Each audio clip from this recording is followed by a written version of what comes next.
What's your take on Trudeau and Chrétien and the white papers? Is a liberal's ideology from the past the same as liberals' ideology today? Yes and no, because this is inherently a loaded question. When it comes to the white paper, so the fundamental goals of the white paper were to eliminate Indian as a distinct legal status, repeal the Indian Act, void all treaties between Indigenous people in Canada, and dismantle the Department of Indian Affairs, and intended to make all Indigenous peoples equal to other Canadians by removing their distinctiveness as a people and their relationship to the land and forcing them to assimilate into mainstream society with no Aboriginal or treaty rights whatsoever. And Trudeau thought that this would go over well, which it did not.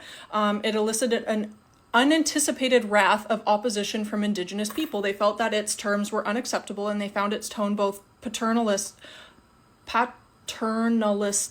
and accusatory. Used language, I've covered this in other videos, but it used language by basically insinuating that Indigenous people had a choice in how things went, that like reserves were encouraged to be settled on, and they were for the use and benefit of Indigenous people. It basically erased the history, like the genocidal part of the history. Not only that, but the Indian Act and treaties are very different, and the treaties, and that's part of the conversation when it comes to conservatives talking about Indigenous rights. When they're trying to get Indigenous people and they're saying, well, you can negotiate better treaties. It's like, it's not the treaties that Indigenous people want gone specifically. It is the Indian Act. Not only that, but that allows Indigenous people to do things like hunt, fish, and like just cultural things that are tied to the land. But Justin Trudeau's dad said this: when forced to withdraw the white paper in 1970, Prime Minister Pierre Trudeau is said to have stated, "We'll keep them in the ghetto as long as they want." Liberals today, although not perfect, have done things like end, I think it's 147 water advisories. There's 35 still remaining, but that's because they're issues that take longer to fix. Indigenous people are also being listened to and having more conversations. There's political leaders like Wabkanu, which is searching landfills for Indigenous women's bodies. There has been some progress, but if you were to look at the conversation, like trying to condense like what you consider to be politics. Like I went to university for political science, and one thing that taught me is I fucking hate politics. Honestly and truthfully, you can be in a room full of people and having to negotiate, because we had to do that in university, having to negotiate how much help people that are getting unalived need, and having people argue that they don't care has always enraged me. It will always enrage me. There are things that just in politics feel unavoidable. They are unavoidable, or they are avoidable, but it's a roundabout conversation that's being had. Anyways, so you have your conservatives, you have your liberals, and then you have your more socialists. And the thing is that socialism has been demonized so much, particularly in Canada and the United States, because those countries were founded on things like what happened to Indigenous people as well as slave labor. You have a socialist program in countries where they quite literally didn't view certain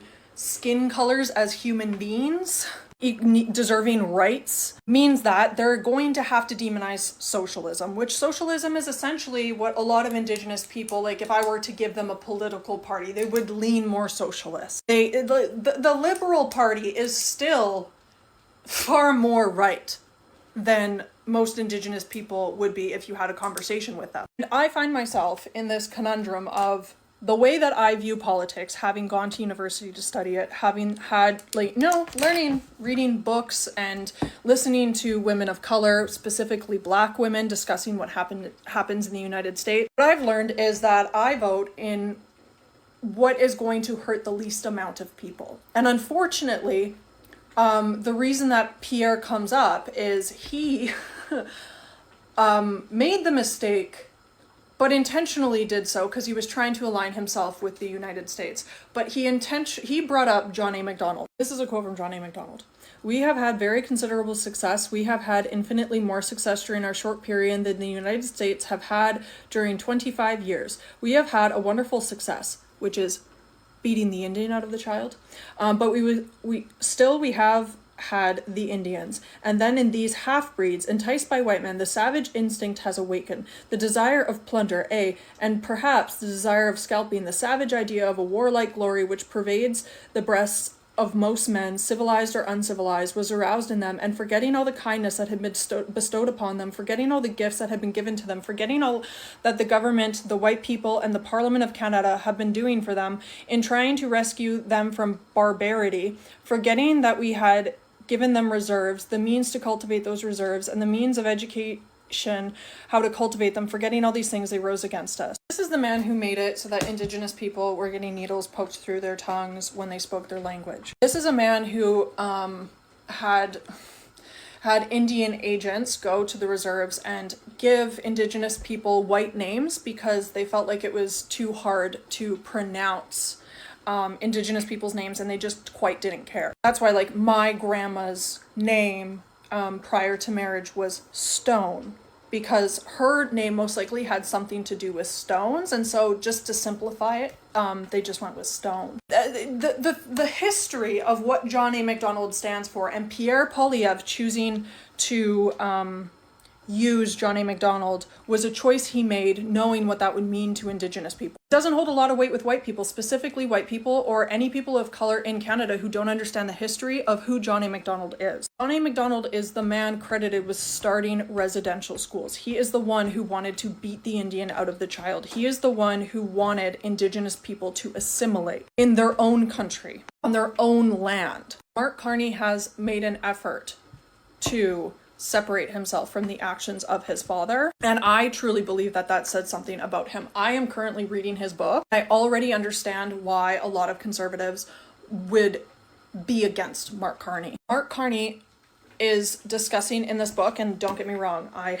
have just started it because it is one of those reads that you need to sit down and really focus. He's very concerned about global warming, but the way that he wants to go about combating global warming, just from the synopsis that he gave at the beginning of the book, was rewarding people who move towards better decisions and net zero, as opposed to punishing those who don't. So for example, in big oil right now, that's why he got rid of the tax, because in his mind, people will move towards a net zero if they're rewarded for doing so, as opposed to punishing those who are far away. And that will change the markets in how people approach getting to net zero. And dare I say, Mark Carney is far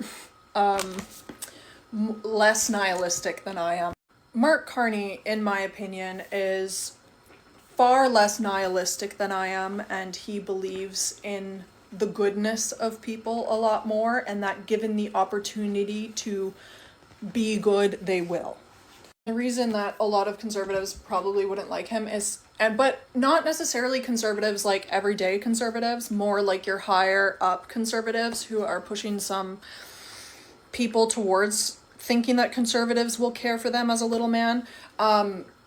He very much is, like, his book kind of feels socialist. It is concerned more for all and collective good, as opposed to big business, which is what more conservative policymakers lean towards. And most of all, being proud of our country and unapologetic for our history. We need to honor our past and our shared values. We need to live out the dream that started with John A. Macdonald. Yes, I said John A. Macdonald, who believed in an independent and sovereign Canada. We need to uphold our heroes, stop tearing down our symbols, remind people who come here that when they're given a Canadian flag and they land on Canadian soil, that it's the greatest gift on earth, and that they should be proud to be part of the Canadian family. He lost most Indigenous people there. For him to know the history, bring that up, use it as a moment to try and unify and unite Canada under a man who is extremely racist and attempted to unalive an entire race of people. It's I don't even want to cut a dog whistle because I feel like it's so straightforward what he was saying.